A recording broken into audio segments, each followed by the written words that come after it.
और टीवी 9 भारतवर्ष पर तालिबान के प्रवक्ता सुहेल शाहीन का बड़ा दावा, पंजशीर के सभी जिलों पर अब तालिबान का कब्जा हो गया है। पंजशीर के सभी जिलों के साथ पुलिस हेडक्वार्टर भी अब तालिबान के कब्जे में है, ये दावा कर रहे हैं सुहेल शाहीन। तालिबान के हजारों लड़ाकों ने पूरी पंजशीर घाटी को चारों तरफ से घेर रखा है। अहमद मसूद ने रखी थी हमले रोकने की शर्त। सुहेल शाहीन की तरफ से यह भी कहा गया है, लेकिन इस शर्त को माना नहीं गया तालिबान की तरफ से, क्योंकि तालिबान की तरफ से पहले यह कहा गया था कि बातचीत से वो मसले का हल चाहता है, लेकिन पंजशीर के लड़ाके आखिरी वक्त तक लड़े और 2 बड़े नेताओं को अब बंदी बना लिया गया है। कई बड़े कमांडर्स नॉर्दर्न अलायंस के मारे गए हैं।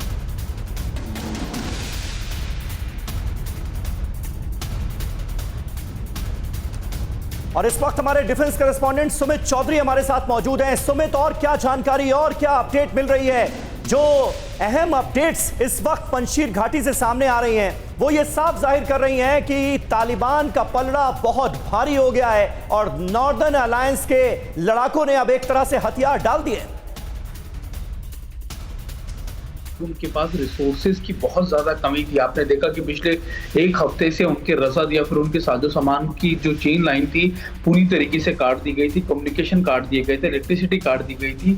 तो पंजशीर के पास बहुत ज्यादा ऑप्शन नहीं थे। और खास बात यह कि पहले वाले तालिबान में और इस वाले तालिबान में फर्क ये है कि अब उनके पास आर्टिलरी सपोर्ट है, उनके पास लगातार जो एयर सपोर्ट था वो बहुत ज्यादा स्ट्रॉन्ग था। तो यही दोनों चीजें थी जिनकी वजह से पंजशीर के जो लड़ाके हैं, कहा जा रहा था कि वो ज्यादा सर्वाइव नहीं कर पाए।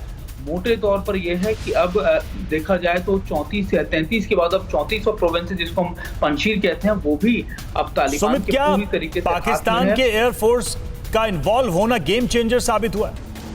बिल्कुल बिल्कुल बिल्कुल, ये तो होगा ही। देखिए, पाकिस्तान की तरफ से ना सिर्फ जो सपोर्ट मिल रहा था वो उनके लड़ाकों की तरफ से मिल रहा था, बल्कि ये भी कहा जा रहा था कि पाकिस्तान ने, आपको याद होगा कि पंजशीर को लेकर भी ये कहा था कि सभी लोग जो है वो तालिबान के जो काम कर रहे हैं उनके साथ इन्वॉल्व हो। तो ये निश्चित तौर पर गेम चेंजर भी है और ये भी दिखाता है कि पाकिस्तान तालिबान की सत्ता पे काबिज होने के लिए पूरा सपोर्ट इस समय कर रहा है।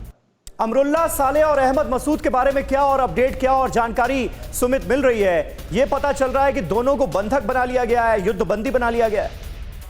देखिए, अभी तक इन दोनों के बारे में आधिकारिक तौर पे से तो कोई जानकारी नहीं मिली है, लेकिन लगातार ये खबरें जरूर आ रही है क्योंकि पंजशीर से लगातार इलेक्ट्रिसिटी और दूसरे कम्युनिकेशंस को पूरी तरीके से काट दिया गया है। तो अभी तक पूरी जानकारी नहीं मिल पाई, लेकिन ये जरूर बताया जा रहा है कि अब तालिबान के लड़ाके या फिर तालिबानी फोर्सेज जो है वो पूरे पंजशीर में घुस चुके हैं और कई बड़े लीडर्स को इंक्लूडिंग अमरुल्लाह साले और मसूद दोनों को बंदी बनाने की खबरें भी सामने आ रही हैं। और नॉर्दर्न अलायंस की तरफ से बार बार सुमित ये कहा गया कि दुनिया हमारा साथ दे, वरना अफगानिस्तान में कत्लो गारत मचा देंगे तालिबानी आतंकी, लेकिन किसी ने साथ नहीं दिया। ये साफ तौर पर नजर आता है। अकेले लड़ाई लड़ी नॉर्दर्न अलायंस के लड़ाकों ने, जब तक लड़ सकते थे तब तक जंग को कायम रखा और आखिर में तालिबान की ताकत के आगे उन्हें हथियार डालने पड़े। बहुत बहुत शुक्रिया आपका सुमित, हमारे साथ जुड़ने के लिए, ये तमाम जानकारी अपडेट्स हमें देने के लिए।